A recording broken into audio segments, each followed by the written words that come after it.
જય માતાજી, કેમ છો બધા? મજામાં ને? અમે આવી ગયા છીએ અગાસીમાં અષાઢી બીજના દર્શન કરવા. બોલો અષાઢી બીજની જય!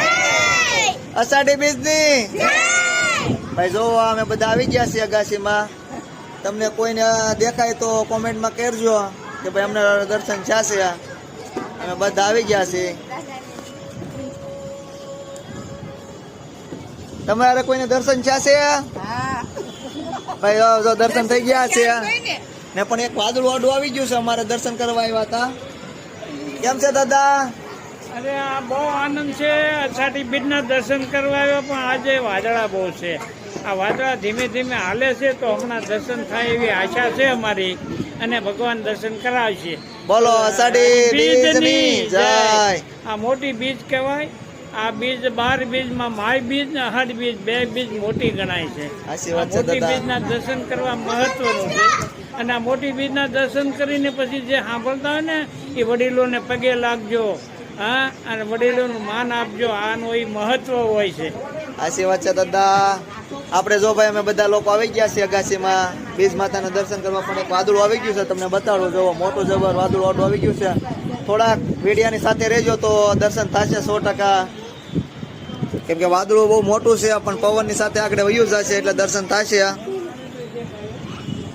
આ જો પરિવાર અમારો શિવકૃપા પરિવાર, અમે બધા એક સાથે મળીને દર્શન કરવા આવ્યા છીએ. શિવકૃપા એપાર્ટમેન્ટના અમારો પરિવાર આખો છે. અમે બધા એક સાથે આવી ગયા છીએ દર્શન કરવા. બધા બીજ માતાની વાટ જોઈને બેઠા છીએ. જોવા મમ્મી, જોવા કેટલી વાટ જોઈને બેઠા છે. કેમ છો મમ્મી? દર્શન છે?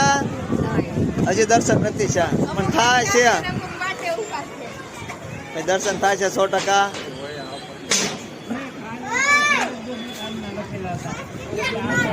જો ભાઈ આવી ગયા છે દર્શન કરવા. કેમ લાગે ભાઈ? બીજ માતાના દર્શન થશે? વાદળો દાદા કહે છે ઉયું છે, પણ દર્શન તો થશે. વરસાદ ચાલુ છે એમાં. જોવો ભાઈ, જો આ ઉભા ઉભા કાળા પટ્ટા દેખાય ને, વરસાદ ચાલુ છે દાદા.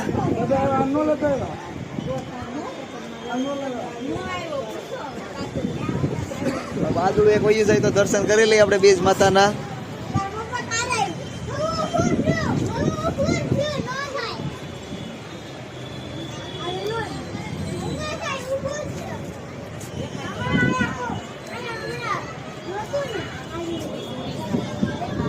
વરસાદ પણ એટલો અંધારો છે. જો તમને બતાડું, આ પાછળ વાદળું ઉયું જાય તો